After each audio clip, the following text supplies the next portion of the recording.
స్వామివారి యొక్క దేహం స్వయం వ్యక్తం అంటారు. మా శిల్పులు చెక్కిన దేహం కాదు, స్వయంగా స్వామివారు వచ్చి నిలిచిన అప్రాకృతమైన దేహం. కాబట్టి అది ఆ స్వామివారి యొక్క మూలబింబం దేనితో తయారు చేసిందని కూడా మనకు తెలియదు, మనం చెప్పలేం. మామూలు శిలాబేరం లాంటిది కాదు అది. శిలాబేరమో సుధాబేరమో దారుబేరమో అట్లాంటివి కాదు. అది శాలగ్రామ శిలాస్వరూపమని ఆగమశాస్త్రం చెప్తుంది. కాబట్టి వెనక స్వామివారికి వెనుక వైపు, ముందరికన్నా వెనుక వైపు నుంచి స్వామివారు చాలా అందంగా ఉంటారు. కాకపోతే ఎవరు చూడలేరు. స్వామివారికి వెనక శిరశ్చక్రం ఉంటుంది. శిరశ్చక్రం కింద మెడ వరకు వంపులు తిరిగిన వెంట్రుకలు, చివరిగా ఉంగరాలు ఉంటాయి. ప్రళంబ యజ్ఞోపవీతం ఉంటుంది. కౌపీనం ఉంటుంది స్వామివారికి, మన కౌపీనం. తరువాత చేతిలో ఉన్న బాజీబందులు, మెడలో ఉన్న కంటె, చిన్న కంటె, పెద్ద కంటె, వీటన్నిటినీ కట్టిన పట్టు దారాల యొక్క కుచ్చులు కూడా ఉంటాయి స్వామివారికి. అంత చాలా అందంగా ఉంటారు స్వామివారు. వెనుక వైపు నుంచి ఆ చతుర్భుజాలు ఇంకా గంభీరంగా కనిపిస్తాయి, చాలా బాగుంటారు. మీరు నిత్యం రోజు స్వామివారిని చూస్తుంటారు, అలంకరిస్తుంటారు.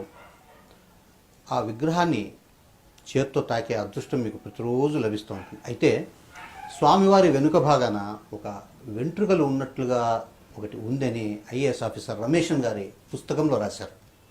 అది ఎంతవరకు నిజమంటారు? అంటే మీరు తప్ప ప్రధాన అర్చకులు, ఆ లోపలికి పోయి స్వామివారి సేవ చేసే అర్చకులు తప్ప మిగతా వాళ్ళు ఎవరు ఇది నిజము, ఇది అబద్ధం అని చెప్పలేని పరిస్థితి లేదు. ఇందులో చెప్పలేని పరిస్థితి ఏమీ లేదు. ఎందుకంటే స్వామివారిని వెనుకవైపు చూడగలిగిన వాళ్ళు అర్చకులు మాత్రమే. అర్చకులు కూడా ఆ సమయంలో స్వామివారి కైంకర్యం కోసం ఆ నియమాలతో పాటు వెళ్ళిన వాళ్ళు మాత్రమే స్వామివారి వెనుక వైపు వెళ్ళగలరు. అట్లాగే నేను అభిషేకం చేయడానికి వెళ్ళినప్పుడు స్వామివారిని ఆపాదమస్తకం చేత్తో తాకుతాను. స్వామివారికి వెంట్రుకలు అనేది లేవు, శిల్పంలో ఉంటుందంతే. శిల్పంలో ఉంది, కానీ సహజమైన కేశములు అనేవి స్వామివారికి లేవు. ఇదే కాకుండా స్వామివారి దేహం మెత్తగా ఉంటుందని, స్వామివారికి చెమట పడుతుందని, స్వామివారి పాదాలు మెత్తగా ఉంటాయని, ఇలాంటివి చాలా చాలా చాలా కొన్ని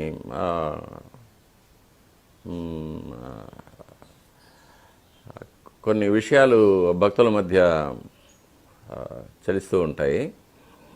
కానీ భక్తులు ఒక విషయం తెలుసుకోవాలి, స్వామివారి యొక్క రూపం అప్రాకృతం అంటారు. అప్రాకృతం అంటే ప్రకృతికి సంబంధపడనిది అని. ఎందుకంటే ఆయనకు జన్మ లేదు, దేహం లేదు, మరణం లేదు, ఏమీ లేదు ఆయనకి. కాబట్టి ఆయనకు మానవ సహజమైన కేశములు కానీ, చెమట కానీ, దేహం మెత్తగా ఉండడం కానీ, ఇవన్నీ ఆయనకు మనం ఆపాదించలేము. ఎందుకంటే ఇవన్నీ కూడా అశాశ్వతమైనవి.